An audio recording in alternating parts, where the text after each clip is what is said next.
자동 매매는요, 결국은 뭐만 연구하는 거냐면 전략을 계속 연구하는 거예요. 전략. 자동으로 매매할 만한 전략 전술을 가설을 세우고 이거를 프로그램을 만들어서 과거 기록을 쫙 봤을 때 이건 매매할 만해 하면 추가를 하는 거죠. 전략들을 계속 늘려나가는 거죠. 그래서 저는 이렇게 생각을 해요. 자동 매매가 나보다 매매를 더 잘하는 트레이더 한 명을 고용하는 느낌으로 제 자산의 10%를 주고 굴려봐. 네. 또 다른 트레이더를 고용을 해서 자산 10%를 주고 굴려봐. 이렇게 해갖고 전략을 많이 만들어 놓을수록 우상향을 더 안정적으로 하는 형태라고 봅니다. 그래서 저는 개인적으로 자동 매매를 추천을 드리고, 과거에는 이게 코딩을 할 줄 알았어야 됐어요. 파이썬 뭐 여러 가지 언어를 써서 굉장히 쉽지 않은 과정들을 거쳐야 되는데 지금은 코딩 없이 자동 매매가 가능합니다. 네, 그런 내용들을 제가 유튜브에서 알려드릴 거고, 지금 찾아보면 사실 많이 나와요. 근데 이제 컴퓨터에 익숙하지 않은 분들은 좀 힘들 수 있죠. 아무래도 코딩을 안 써더라도 좀 복잡한 거 많아요. 특히 해외 거래소를 기준으로 하기 때문에 기반이 다 영어라서 그 부분도 좀 쉽지 않지만 어쨌든 배우면 할 수 있다라는 거죠. 자, 여기까지가 이제 매매 투자를 하기 전에 알아야 될 것들이고요. 혹시 여기까지 중에 궁금하거나 이해 안 되시는 부분이 있어요? 그 하나 이제 묻고 싶은 거는 그 기준이라는 게 백테스팅 결과를 어느 정도 신뢰를 해서 이제 진행을 하는 건지, 예를 들면 네. 처음 번에 그 과거의 데이터를 봤더니 맞아, 코로나도 있었지만 이런 전염병이 나오는 걸 예상치 못했던 것처럼 만약에 외계인이 침공했어. 네. 그러니까 알지 못하는 자연의 영역 아니면 뭐 인간의 영역, 뭐 전쟁 뭐 이런 거부터 해가지고 뭔가 터졌을 때 그 백테스팅을 믿을 수 없는, 그 기준이 될 수 없는 상황이 올 수도 있는데, 맞아요. 그러면 이걸 어느 정도까지 신뢰를 하고 어떤 이슈사항이 있을 때 백테스팅에 자동 세팅을 한 걸 수동이나 네. 아니면 다른 전략으로 그거를 플랜 B나 C나 그걸 바꾸는지, 또는 바꾸는 그 계획도 가지고 있는 건지. 되게 굉장히 날카로운 질문이시네요. 맞아요. 진짜 이게 확률론인데, 이게 결국 이 시스템 트레이딩이라는 게, 근데 이제 투자 자체가 그래요. 과거의 기록들, 데이터베이스를 기반으로 미래에 투자하는 거잖아요. 결국 나스닥 TQQ를 모으는 것도 과거 100년 동안 나스닥이 이렇게 올랐으니 미래에도 그럴 거야 라는 믿음으로 가는 거고, 네. 부동산 투자도 그렇죠. 네, 서울 중심의 부동산이 40년 동안 이렇게 올랐으니 앞으로도 그럴 거야 라는 거잖아요. 네. 근데 이거는 어디에 근거하는가 곰곰이 생각을 해보면 인간 자체 본성의 문제더라고요. 뭐 어떤 얘기냐면, 이런 얘기 들어보셨어요? 사람은 끊임없이 실수를 하고 같은 실수를 반복한다. 뭐 이런 얘기 있잖아요. 맞아요. 그러니까 어떤 거냐면, 인간의 본성이란 게 어떤 특정한 이벤트가 일어날 때마다 행동 패턴이 되게 비슷했다는 거예요.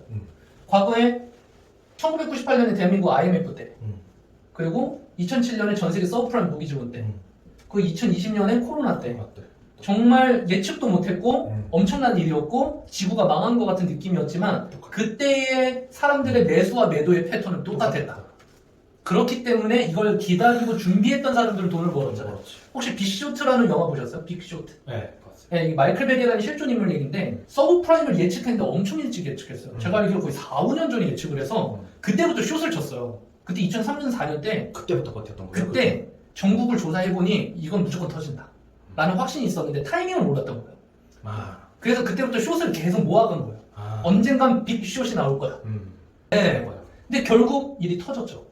어마어마하게 돈 벌었어요. 그때 전 세계가 막 70%씩 하락했었으니까. 근데 이런 흐름이요, 똑같았다. 차트에서도 보이고요, 실물에서도 보여요. 물론 코로나는 굉장히 급작스럽게 발생했지만 코로나 직전 몇 달 동안 하락에 대한 시그널은 계속 나왔어요. 네, 이유를 몰랐지만.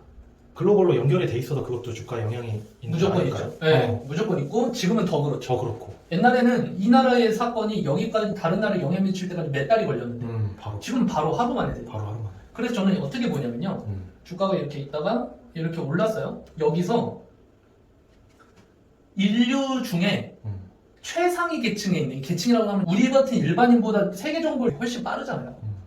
코로나 때 뭐 2000년 1월 이쯤에는 사람들이 코로나 존재도 몰랐고, 이때 우한 폐렴이라고 해서 중국에서 좀 뭐 생겼을 때 이때거든요. 제 기억이 나요. 맞아요. 이때 다 그니까 독감이야 이러고 있었어요. 그때 누군가는 이런 보고서를 받았을지 이거 심상치 않다.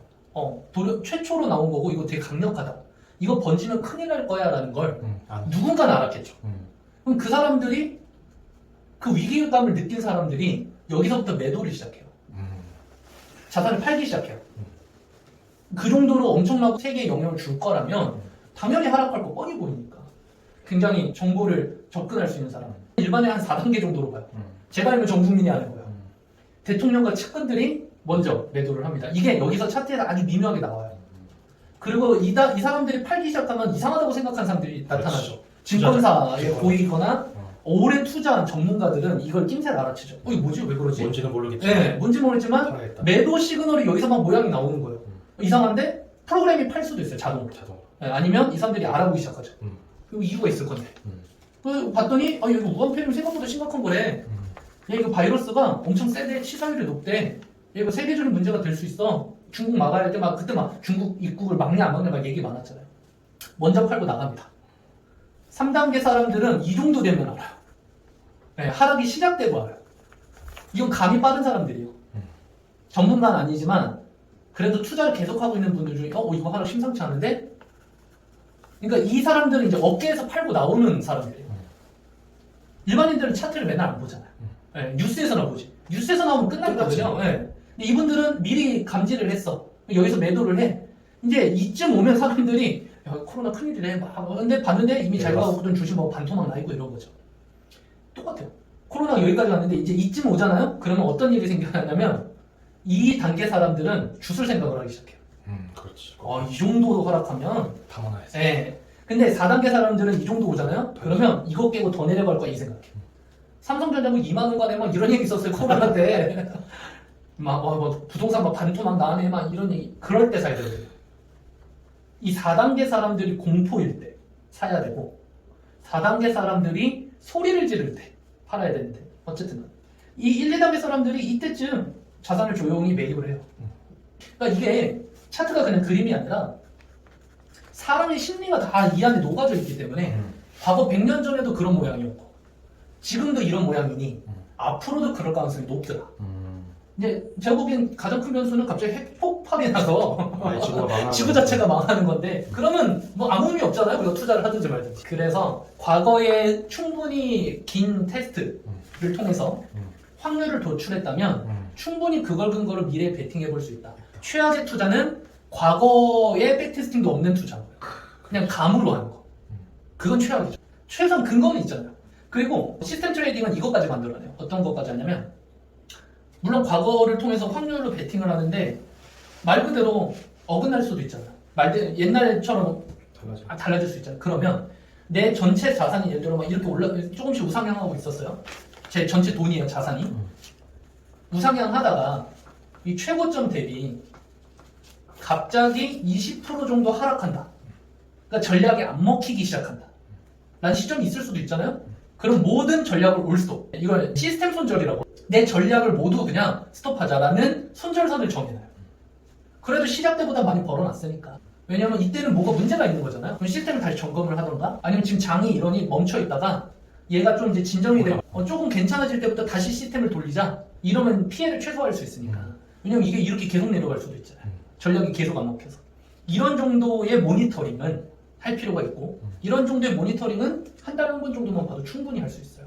그러니까 이게 시스템 트레이딩을 하다 보면 이게 어떤 거냐면 능력 있는 직원을 고용해서 일을 맡겨놓고 그 전체 일의 흐름만 계속 모니터링하는 정도의 느낌이에요. 네, 그들이 일을 잘하고 있으면 내 자산이 올라가고 그중에 이제 예를 들어 직원이 돈을 들고 나갔다든가 일을 이상하게 처리했다든가 이러면 손실을 보기 시작하잖아요. 어느 이상 손실 보면 잘라야 되는 거죠. 네, 그러면 이제 새로운 전략을 찾거나 아니면 전략을 다시 수정하거나 하는데 이런 일은 제가 여태까지 하기까지 거의 없었어요.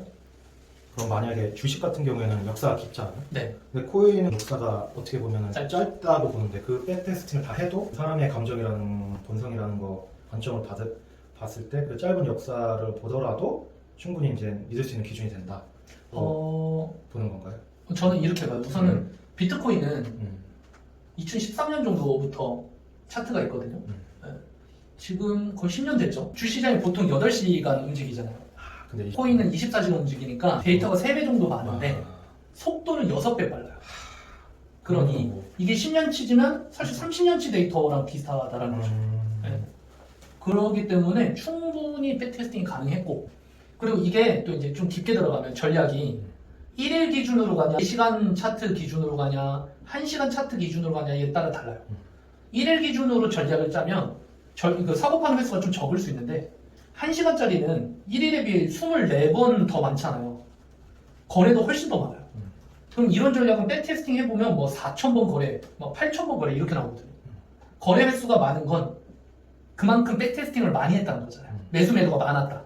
거기서 승률이 괜찮게 나오고 손익비가 괜찮게 나온다는 건 전략이 잘 먹힌다는 걸 반증하기 때문에 충분히 많은 거래 횟수를 봤잖아요. 거래 횟수. 네, 그렇기 때문에 그래서 사실 비트랑 이더만 하는 이유 중에 하나도 뭐냐면 이 충분한 거래 횟수가 있는 투자물이 이 두 개라서 그렇지 요즘 만들어지는 코인은 이렇게 거래 횟수가 없기 때문에 이 전략이 앞으로도 먹힐지 확신이 좀 적어요. 근데 이더 비트 정도는요, 이 정도 횟수는 충분히 데이터가 나오죠. 이더리움 차트는 아마 2016년인가 17년부터 했을 거예요. 그러면 뭐 5, 6년 넘었고 충분히 데이터가 있죠. 네. 그럼 자동 매매를 어떻게 하느냐라는 건데 우선 전략을 만드는 거는 트레이딩 뷰라는 전 세계 모든 투자물의 차트를 볼 수 있는 사이트가 있어요. 가장 유명하죠. 여기 기술적인 게 엄청 많이 들어가 있는데 이 트레이딩 뷰에서 어떤 내가 전략을 만들고 이게 과거에 어떻게 됐는지 백테스팅까지 그냥 몇 초 만에 다 해주는 기술이 그 기능이 있습니다. 그래서 여기서 전략을 만들어내요. 이 부분이 어려워요. 근데 여기 가보면 남이 만들어 놓은 전략들도 되게 많아요. 그걸 무료로 쓰는 공개한 것도 있고 뭐 유료로 파는 사람들도 있는데 여기서 전략을 찾습니다. 그러면 그 전략에서 매수 매도 신호가 발생하게 할 수 있거든요. 그러면 이 신호가 나올 때마다 봇이라고 하는 게 제일 정확할 것 같은데 가상 서버를 만들어서 트레이딩 뷰에서 신호가 나오면 각자의 거래소에 비트겟이나 바이비트에서 매수랑 매도를 실제 실행하게끔 해주는 이 중간에 신호를 거래소랑 연결해주는 곳이 있어요. 이거를 예전에는 개개인이 다 파이썬으로 짜서 개인 서버에 만들어야 됐어요. 이 과정을 다 코딩을 원래 만들어야 돼요. 거래소에서는 API만 주거든요. 네가 알아서 연결해서 알아서 해 이거예요. 여기 내에서 이런 기능을 지원하지 않아요. 근데 사실 트레이딩 뷰가 없을 때는 알아서 처음부터 전략까지 제가 다 코딩을 짜야 되는 거죠. 근데 이제 트레이딩 뷰 나오면서 이게 쉬워졌고 이런 중간에 가상 서버의 봇들이 나오면서 연결하기가 쉬워졌어요. 그래서 전체 그림은 이렇게 됩니다. 거래소를 만들어서 계좌를 터서 KYC 인증하고 여기에 자금을 넣어놔요. 그리고 트레이딩 뷰에서 전략을 만듭니다. 아니면 남의 전략을 가져와도 되고 아무튼 내가 마음에 드는 전략 하나 찾아요. 그래서 여기 이 전략대로 여기서 매수하세요 신호가 딱 발생하거든요. 이 알람이 발생하는 순간 거래소에서 거래까지 하게끔 세팅하는 봇들을 연결시켜 놓으면 이 전략에서 매수 신호 나오는 순간 내 거래소에서 얼마 매수 이게 진행이 돼요. 그리고 여기서 매도하세요 하면 얘가 또 감지해서 바로 매도하고 그래서 이 전략의 백테스팅대로 진행하니까 자동 매매가 완성되죠. 주식도 이걸 도와주는 회사들이 있어요. 예를 들어 그 젠포트라는 회사가 있는데 젠포트는 국내 주식을 전략을 짜고 백테스팅을 하고 실제 자동 매매까지 걸 수 있도록 도와주는 사이트예요. 네. 그래서 여기서 들어가 보면 자기들의 전략을 사고 팔아요. 뭐 국내 주식 단타로 해서 1년에 200%씩 수입 하고 이런 백테스트가 다 나오니까. 그래서 이런 걸 다 합쳐서 퀀트 이렇게 해갖고 요즘에 퀀트가 유행하는 거예요. 전체 흐름은 이렇습니다. 그럼 해야 될 일들은 이런 거죠. 거래소에 계좌 만들고 돈 입금해놓고 전략을 찾고 연결하는 곳을 찾아서 연결. 이 과정을 이제 배우게 될 거고 사실 이 과정도요 다 검색해보면 다 나옵니다. 인터넷에 다 있어요. 다 있는데 실행을 하는 게 좀 어렵죠. 네, 가르쳐주는 데도 많이 있고. 그래서 이런 흐름으로 자동 매매가 되고 제가 추천하는 건 뭐냐면 이 전략을 하나만 찾지 마시고 전략 1번, 2번, 3번, 4번, 5번 뭐 많으면 10번까지 그래서 내 자산을 분할시켜 놓고 얘가 잘할지 둘째가 잘할지 셋째가 잘할지 모르는 일이잖아요. 그래서 여러 가지 전략들을 만들어서 자동 매매를 돌려놓고 나는 모니터링만 한다. 네, 우상향하고 있는지 문제가 없는지 이런 정도만 하는 게 자동 매매입니다. 근데 여기서 좀 큰 그림으로 가면 어떻게 하면 좋으냐면 이게 투자가 두 가지가 있어요. 하나는 처음에 예를 들어 1억 투자 그래서 증액 없이 꼭 하는 방법이 있고 매달 100만 원씩 100개월 동안 계속 넣으면서 하는 투자 방법이 있어요.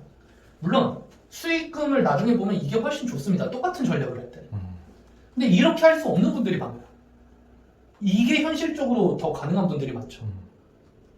근데 이렇게 하는 분들이면은 이게 각자 약간 다른데 이렇게 1억을 넣고 시작하는 분들은 아까 얘기했듯이 쉐넌의 도깨비 리밸런싱을 하는 전략을 가셔야 돼요. 1억 중에 예를 들어 60%는 코인이고 40%는 현금을 두겠다 라든지 아니면 전략을 여러 개 쓰겠다. 이렇게 가면 되는데 특별한 이제 기점, 뭐 3개월에 한 번, 6개월에 한 번씩 이 비율을 조절하고. 근데 매달 100만 원, 200만 원, 300만 원씩 계속 넣는 분들은 전 이렇게 하라고 안 해요. 현금 비중을 없앱니다. 왜냐면 매달 들어오는 현금이 이미 비중이에요. 그러니까 예를 들어 첫 달에 100만 원을 100% 코인 전략으로 돌려요. 근데 다음 달에 100만 원 또 넣을 거잖아요. 그럼 이미 현금이 100이 있다는 얘기거든요. 이번 달 투자금 100을 코인을 들어가고 다음 달에 100이 또 들어올 예정이잖아요. 그럼 현금 비중을 따로 둘 이유가 없어요. 이 사람들은. 그럼 들어오는 대로 다 코인이에요. 왜냐면 나는 계속 월급이나 수입이 있을 거고 수입의 일정을 계속 여기로 늘 예정이라면 현금 비중을 둘 필요가 없습니다. 100% 그냥 코인으로 들어가면 돼요. 이걸 언제 멈추냐면 내 매달 들어가는 이 돈이 이 포트폴리오에 영향을 더 이상 안 줄 때까지. 더 이상 미미하게 줄 때까지. 예를 들어 월 납입 금액이 이 투자 금액의 1% 미만이 되는 순간부터는 나는 더 이상 넣지 않는다. 왜냐면 영향을 못 줘요. 그때부터는 이 안에서만 돌리는 거예요. 그 전까지는 이 비율을 맞추면 수익률이 너무너무 작아져요. 그리고 매달 현금이 들어오는데 굳이 이 비율을 맞출 필요가 없는 거죠. 근데 처음에 1억 한 번에 팍 하는 사람이 100% 코인 투자 약간 문제가 생길 가능성이 있죠. 계속 현금이 들어가는 형태가 아니니까. 그래서 이렇게 처음부터 포트폴리오를 짜고 간다라는 개념이 굉장히 중요하고 근데 이런 걸 안 해줘요 투자할 때. 알아서 하세요.